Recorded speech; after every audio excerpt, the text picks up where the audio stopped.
If we're just looking for protection, we can be going with something like a strub and an additional mode of action. But if you're looking at an infection that is there and it's ticking away nicely, then we need to not just protect the crop that hasn't got it, but we need to make sure we're getting curativity on that part that does have it.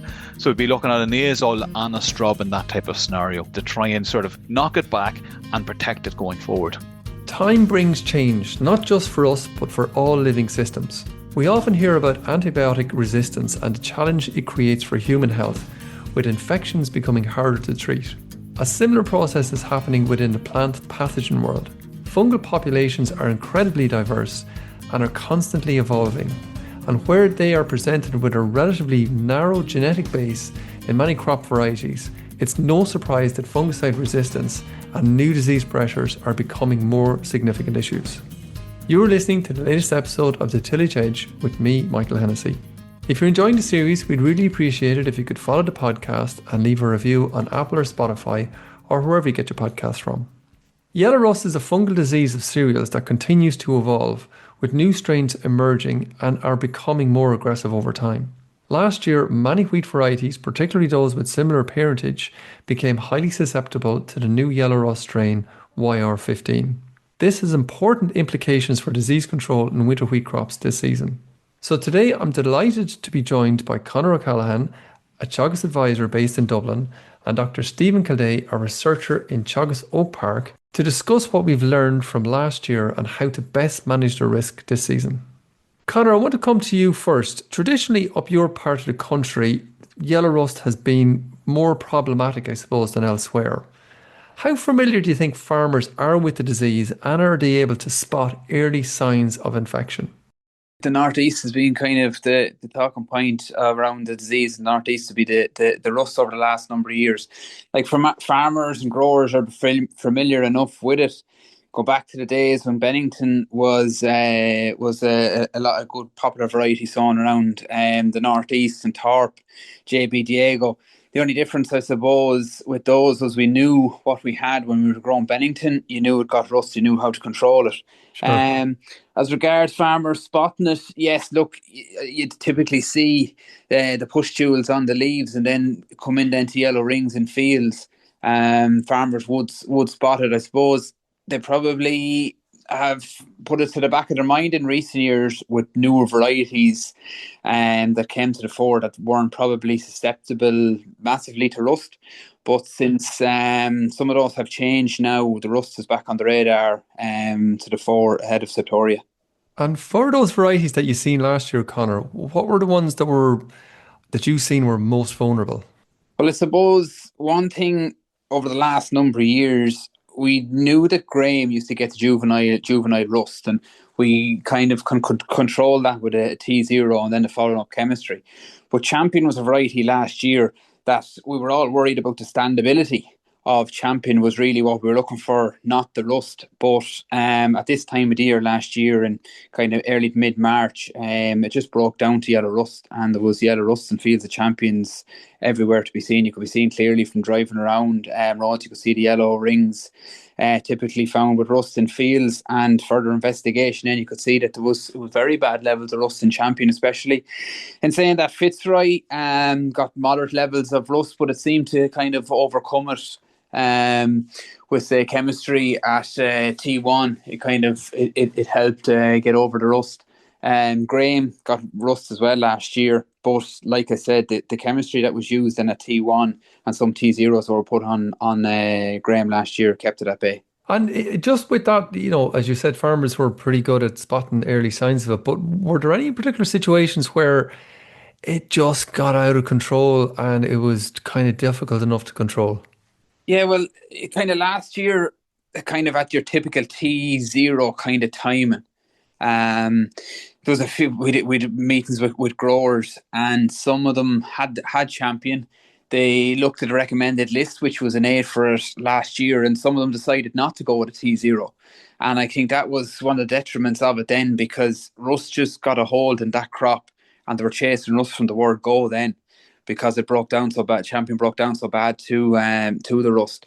So, like, one grower in that group, or in that particular scenario, had an early sown Champion. He had to spray it 5 times trying to chase rust. Okay. In last year's season, like. That'd be unusual though, Conor, would it? Very unusual. Okay. As I said earlier on, like we had Bennington, Thorpe, JB, Diego, and Graham in previous years. And normally, if you got it to it on a T0 and control the rust, your chemistry for your Septori control was generally good enough to keep the rust at bay. Whereas last year, when the rust got a hold of champion, you were chasing your tail, the fire brigade, trying to get on top of rust. Okay.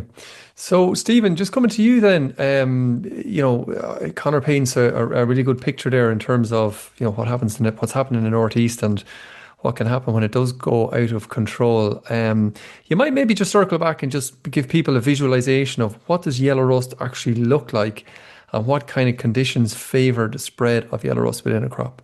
As Connor said, it typically starts if you're standing at the edge of a field, you might see sort of a what we call a foci of infection. This is almost like a ring of a yellowing that would look. So you'd see something unusual in terms of that aspect. You look across a green field, you might see circles of sort of yellow patches. Now that's when the epidemic has actually been there for maybe a couple of weeks because it's actually been allowed to spread out from that initial infection. The other thing about it, look, it is rust, so it has that appearance of these pustules on the leaf. Yellow rust is also in other places might be called stripe rust, and actually its its pathogen name is called Picinia striformis because it actually gives this sort of appearance of a stripe in the leaf, and that might start as sort of a yellow sort of line that's just on the leaf itself. Might go from a couple of mils to a couple of centimeters. And as that infection develops, they'll start to produce these pustules, the spores, and you'll be able to see them. They'll fall off. And when there's a bad infection, if you're walking through the fields, you could see this maybe on your boots, a bit of a yellowing appearance on the boots. What favors it? It's probably a cooler sort of weather sort of disease. So cooler temperatures, not very high rainfall, but humidity, they would typically be the sort of conditions that are ideal. So traditionally, we would have regarded the east of England as a prime example where you would get plenty of yellow rust. It's not that wet. It would have a relatively cool winter because there's that sort of cool coming in at the North Sea. And equally, then from an Irish perspective, you've got, as Connor says, the northeast that would probably be a little bit drier, a little bit cooler over the winter months and into early spring. So they're typically the conditions, but there's different changes in the pathogen. So things are changing, strains are changing, and this is just an example that has happened. We've had this change in the resistance rate. And so having this sort of case where it's this, if it goes above a certain temperature, it won't be infective. I think as things change, we can't have this sort of set rule that has to be cool and it has to be dry. So, Stephen, anything, let's just say below 15 degrees, would that be regarded as cool? Oh yeah, it would be, yeah. So Right. anything Okay. below, but you must have to remember that if you go too cold, it ain't going to be doing anything either. So you're talking about a nice, cool spring morning day. So you're kind of talking about then somewhere between 5 and 15 degrees, which is pretty much bang on what we have from for a good part of the year in Ireland anyway. It would be, but the other thing is to say, Bar the rain. if it's very wet, Yeah. the spores are going to get washed off the leaf, so it can't be very wet. Now we've had Okay. quite a wet spring to date, which has probably had to some extent. So again, you might help people visualize a little bit as regards what a high infection looks like, and you probably have already. If it's on your boots, you probably have a high infection versus Yeah. what's a low infection look like? That's a difficult one. The low infection is the one that is going to be difficult. It may be, I suppose, a couple of very small foci, and that's really where you're going to start seeing it. But if you're walking crops, you're keeping an eye out for a yellowing leaf. Now, at this stage, there's a lot of leaves that are looking yellow, but it's more it will stand out if it's there. Especially when it starts to get into foci, they would be rings. A high level of infection can be uniform across the whole field, but you'd be hoping that it wouldn't be at that stage. As Connor says, you'd be trying to treat it before it would get to that point. Connor also mentioned there around varietal differences that he was seeing last year. I presume you've seen it as well around Oak Park and around the country. You might describe to me what drives the variation, why some are better than others. And Connor also mentioned there of the role of this adult plant resistance. What is that and how good is it? Yeah, so to deal with the first part in terms of resistance, so varieties will have different genes that confer in different sources of resistance. And I take the example there of the champion up until really last year, it was amongst the best. It had a gene called YR15 that was really effective. So if a spore of yellow rust landed on the leaf, it did not infect it. It did not get in to infect it. Um, how unfortunately pathogens and fungi they change quite rapidly or easily, and it has been just a simple, more than likely a simple change in the pathogen has allowed it actually to overcome that source of resistance. So the interaction between the pathogen and the crop has changed slightly because the pathogen has changed a little bit. So the mechanism isn't able to control it. That's a major source of resistance, and that's probably the one that we would love to be able to deploy in most effectively, because it's a case that it's going to completely control it. But it is subject to that change and simple changes in the pathogen. So it's one that can go from a boom basically to a bust very, very quickly, as has occurred. And one thing I should also highlight is that this isn't just a uniquely Irish problem. This is across the whole of Northwestern Europe. We have seen this change. So is that in simple terms pretty much a single gene scenario that's after breaking or that was responsible for resisting the yellow rust in the first place, that the yellow rust has now got over that single gene and it can go riot? Pretty much, yes. So the gene was YR15. We don't know exactly what the change has been in the pathogen, but we know it's overcome that source of resistance. Now, the problem from a breeder's perspective when they're breeding the wheat is that if they have this very effective gene, it's very difficult to understand what other maybe sources of resistance might be in that variety in the background.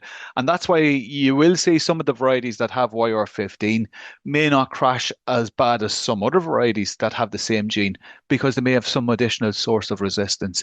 And this is a component then of that might be, as you described there, adult plant resistance.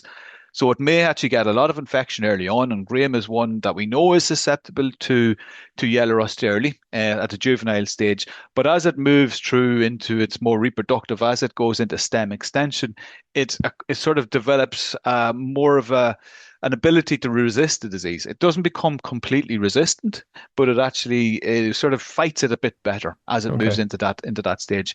Some varieties have this, some varieties don't have it. It'll be helpful through the season then as the plants get bigger. Yeah, it will be helpful, but it isn't a case that you can sort of say, I'm going to rely on that completely.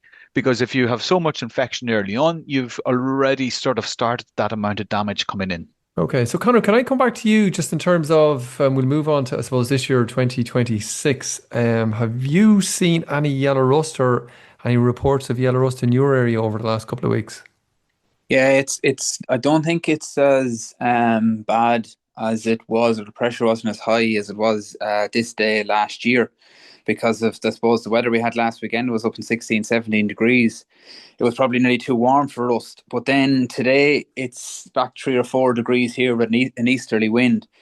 And it was like the 24th of March last year, is when I was looking at crops, and the easterly wind would cut you in two. And today is a similar day, and it has started to bubble up in Champion. There's a crop at Champion. It was in 2 days ago, and yeah, there was, you could see rust, was visible rust Okay. pustules on the leaf. So it's there. It's probably isolated to cases at the moment.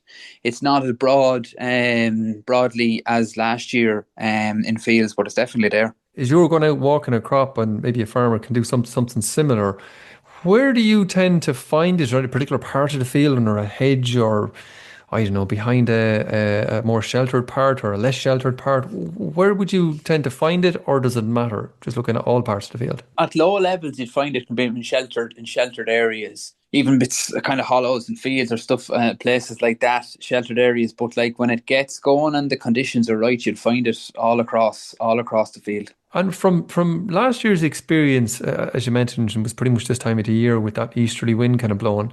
How quickly did you see it move from a low infection into a kind of a serious threat for that particular crop?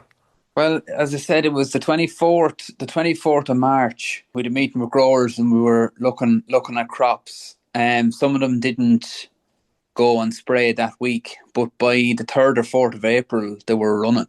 So like the life cycle is around 10 days or thereabouts for us. So it can take over that quickly. That'd be the fire brigade emergency call if it's left for any longer.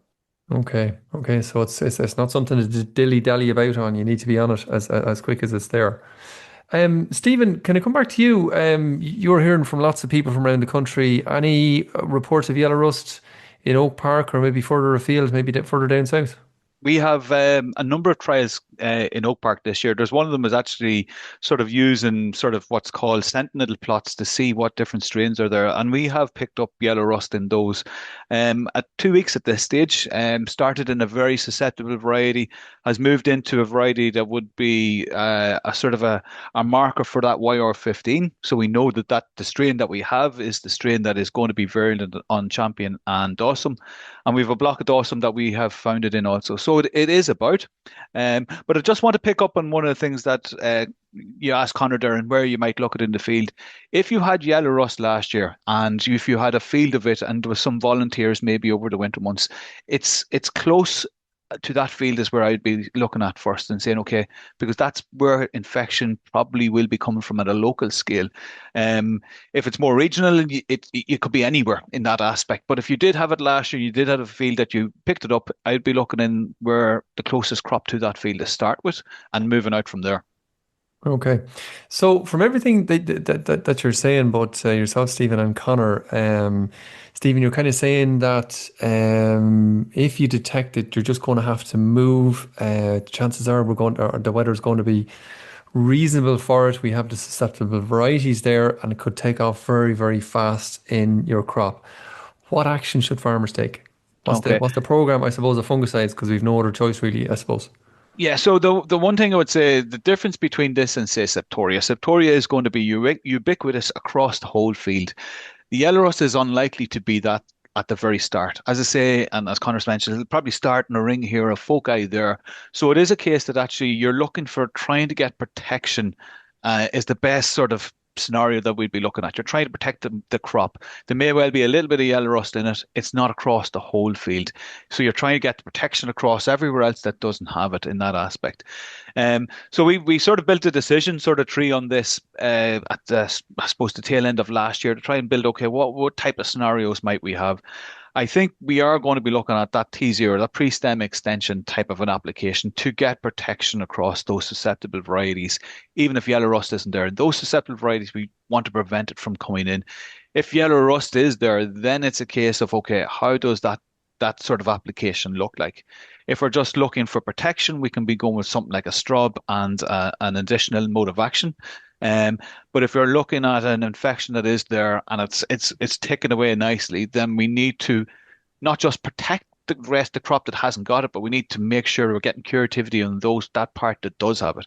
So we'd be looking at an azole and a strub in that type of scenario, to try and sort of knock it back and protect it going forward. Sorry, Steve, just go back to the two of those, just so people are relatively clear, because maybe not everybody is as familiar with strubs and trizoles as maybe we are. So for the protection part, very little stuff in it. You're talking about maybe, I suppose, in product terms, you're talking about a Comet plus something like your sulfur to thiopron type product. Yeah. So the reason being there, yeah. So we'll be looking at it from that aspect of it's the strub in that is going to provide protection of the yellow rust.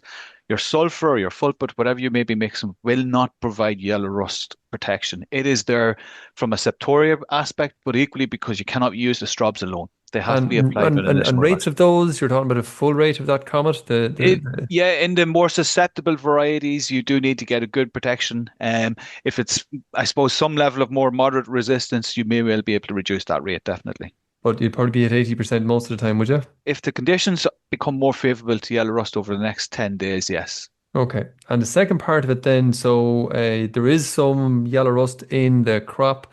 You're using what we talked about already, the Comet thiopron or fulpit, but you're also going to add in an azole, and that azole is going to probably be tebuconazole, being Tebucor or one of those particular products. So look, we look at the azole. There is an azole. There's two real azoles that we could use there. We can use our tebuconazole, and there's various different products there, or we could use prethioconazole because it I suppose years ago, we would have looked at it as a weaker from a yellow rust perspective, but that's probably because we were comparing it to something like epoxy that was available at the time. But as we look now at Berthio and its efficacy against yellow rust, it actually performs quite well. So, but you are looking for it to knock back the yellow rust. You're trying to get some of that curativity that will come through from that azole and with the strob to give you that protection. Now, where the implications of using either of those might be at that early application is actually when you come through into your septoria program, because we do know that those two main groups, both that tebuconazole or that Berthio, will have different implications or different impacts on the septoria population. So even though we're just targeting really yellow rust at this stage, it's not a case that actually we can't ignore what it might do to the septoria population. So we'll control the yellow rust with, be it Teb, then you should be following it with something that wouldn't be in that group, would be a Berthio base that when you get into your septoria leaf tree application. If you're using Berthio early, then we'd be recommending something like a Revasol coming in at that leaf tree application. Okay, yeah. So people have to be aware of what they're using for season-long control of not only Yeah. yellow rust but also septoria as well. And to mix and match, and make sure you talk to your advisor on it. Conor, finally, can I come to you just as regards that? I think for the most part you were trying to utilize that kind of a strategy that Stephen is talking about. How did you find that in 2025, where there was some yellow rust in crops and you were trying to control that yellow rust but also control septoria along the year? How did the likes of the program that Stephen's outlined there, how well did that work for you? Yeah, it worked. It worked well enough, Michael. But the fellas, I think, that didn't put on the T0 and that had the very bad levels of rust across the field. Like there was only one real route they had to go down, and that was the Elata Zero route, because the Slatinol is probably the best SDHI on rust. Because if they didn't get on top of the rust, Septoria wasn't going to be a problem because there'd be no leaf left. Sure. But that then obviously Elata Zero is mixed with Protio. And it went on from there. They went down the Inatrek routes then with the flagleaf application. Some had to go back or when they used the lattice, it got them to 3 weeks. Whereas if fellas went down, say, the route of Ascara, yes, the proline knocked back the rust, but it just was getting to run out of steam when it was coming to that 3 week kind of interval for the flagleaf. So some lads were kind of going that little bit early, trying to keep on top of the rust. Like, look, Septoria was controlled with the good chemistries, with the Inatrek chemistries. Then after that, but it was just about using the right kind of chemical to battle what you were battling at the time. So maybe Conor and Stephen, you might come in at this also. Are we really saying that there's probably no real situation where there isn't going to have to be an additional fungicide applied to winter wheat this year to control yellow rust? I'll answer. I think where you have a scenario of varieties such as Champion or Dawson or anything that has been reliant on that YR15, I think the susceptibility that they now face is so high. Where the other varieties that would have been before, something like your Graham, where you knew how to manage it, yeah, you get a bit of yellow rust, but that never became a problem. Nothing really changes that much with those, other than there may be higher levels of inoculum around than in previous years. And Conor, where the rubber is hitting the ground, where you're advising farmers up there, what are you going to be saying?